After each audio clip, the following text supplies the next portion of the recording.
Salam sehat, salam semangat anak-anak. Hari ini kita akan belajar kembali untuk pembelajaran karakter caring. Minggu sebelumnya kita sudah belajar dan hari ini kita akan melanjutkan apa dan bagaimana yang disebut karakter caring. Pada pembelajaran sebelumnya kita mempelajari bahwa caring itu disebut juga peduli, memperhatikan, menolong orang lain. Dan hari ini kita akan melanjutkan dengan pembahasan karakter caring. Nah, karakter caring itu dibagi menjadi dua. Yang satu disebut peduli sosial. Kenapa? Sebab kita memahami bahwa karakter caring sering juga disebut dengan peduli.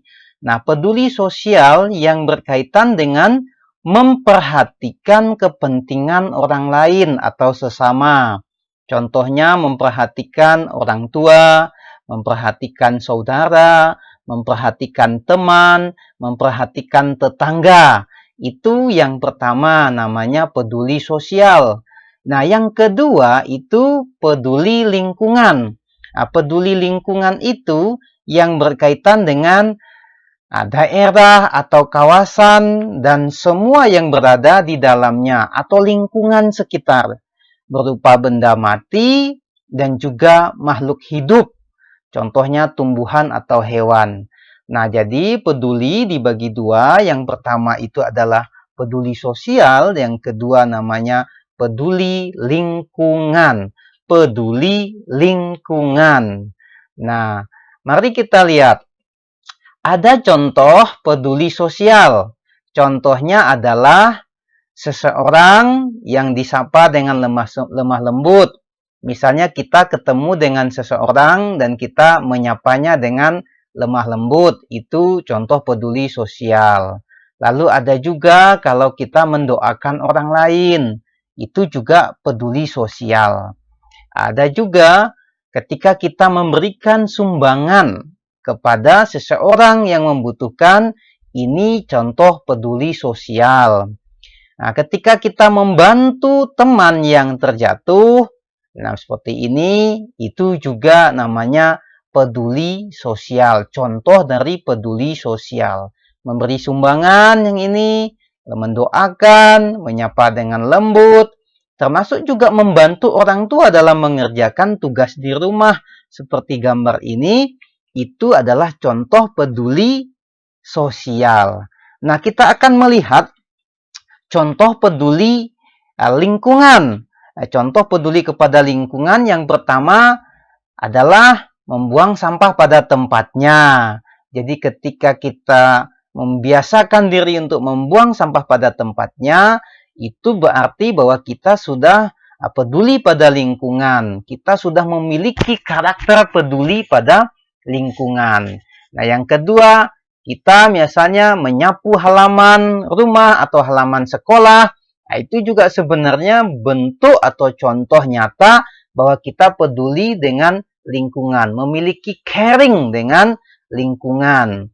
Lalu kita menghemat air, menghemat listrik, itu juga sebenarnya kita menunjukkan contoh bahwa kita caring, peduli dengan lingkungan sekitar kita. Ketika kita menyiram tanaman, yang keempat, menyiram tanaman itu juga bukti bahwa kita caring dengan lingkungan kita.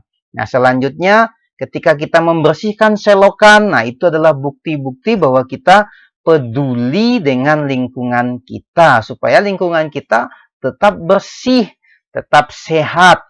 Itulah sebabnya kita perlu menjadi anak yang memiliki karakter caring, peduli, memperhatikan baik orang lain dan juga lingkungan. Ketika kita mulai membiasakan diri memotong rumput yang sudah tinggi di sekitar rumah, di sekitar tanaman, di sekitar bunga, nah itu juga bukti sebagai contoh bahwa kita peduli dengan lingkungan kita. Nah, ada banyak lagi ya. Ada banyak lagi yang dimaksud dengan contoh-contoh peduli lingkungan. Nanti anak-anak bisa menyebutkannya satu persatu. Anak-anak bisa menceritakan pengalaman-pengalaman yang pernah anak-anak lakukan mengenai peduli sosial dan juga peduli lingkungan. Nah, lalu bagaimana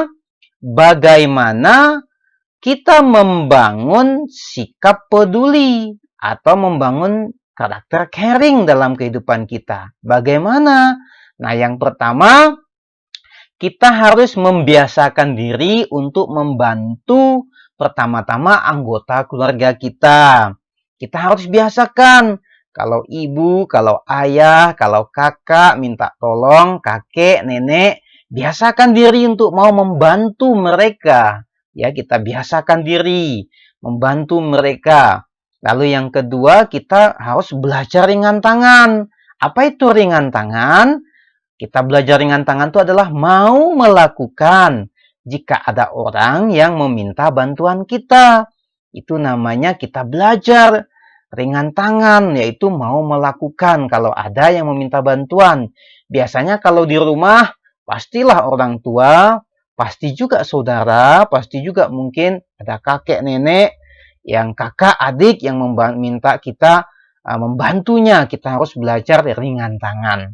Nah, selanjutnya, bagaimana kita membangun sikap peduli atau membangun karakter caring kita, yaitu kita belajar memberi kepada sesama, memberi sesuatu, walaupun pemberian kita cuma sedikit, kita belajar memberi ya kepada sesama. Selanjutnya, nah, kita mulai membiasakan diri untuk mendoakan orang lain. Kita mendoakan teman, mendoakan orang tua, mendoakan orang yang kena bencana, mendoakan orang yang susah, mendoakan orang yang sakit. Kita biasakan mendoakan mereka. Nah, mendoakan orang itu tidak susah, juga tidak membayar kan? Jadi kita biasakan diri untuk mendoakan mereka. Nah, inilah beberapa langkah hal-hal yang dapat kita biasakan untuk membangun sikap caring kita, membangun karakter peduli kita kepada orang lain dan juga kepada lingkungan kita. Nah, terus apa manfaatnya? Apa yang manfaat yang akan kita miliki jika kita memiliki karakter caring? Kalau kita sudah memiliki karakter itu, kita akan mendapatkan manfaat. Manfaat itu sama dengan keuntungannya.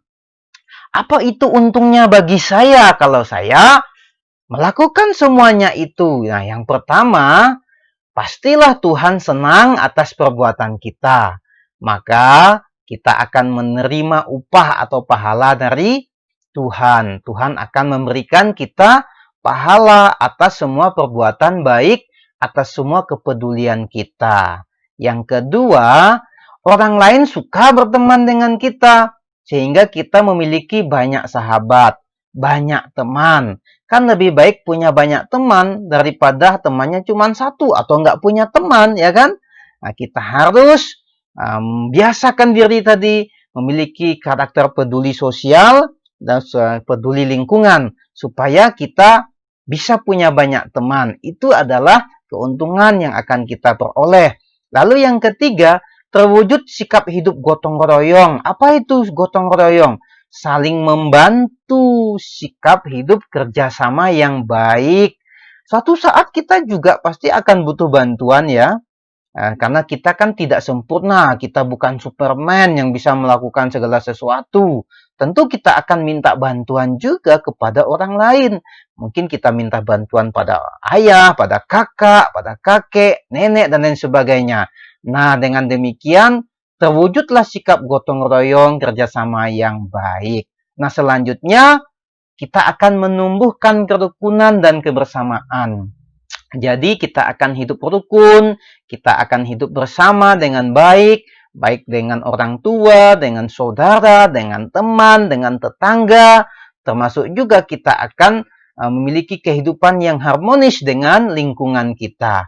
Kalau lingkungannya sehat, kalau lingkungannya bersih, kita juga akan tetap sehat, bersih, itu yang namanya hidup yang harmonis bagi kita semua. Nah, sampai di sini pembelajaran untuk kelanjutan karakter caring.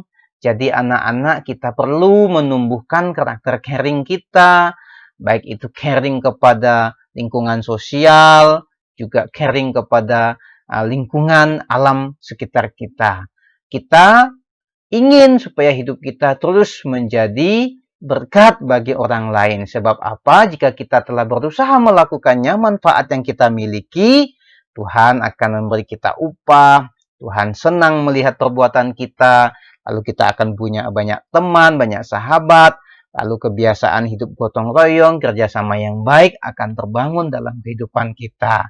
Nah, nanti Mister akan meminta supaya anak-anak menceritakan bagaimana sikap hidupnya untuk membangun kebersamaan, membangun sikap caring dalam hidupnya. Sampai jumpa di dalam pertemuan dan pembelajaran berikutnya. Untuk itu anak-anak, kita tetap semangat, tetap sehat supaya kita belajar dengan baik. Sampai jumpa, Tuhan memberkati. Jadi pribadi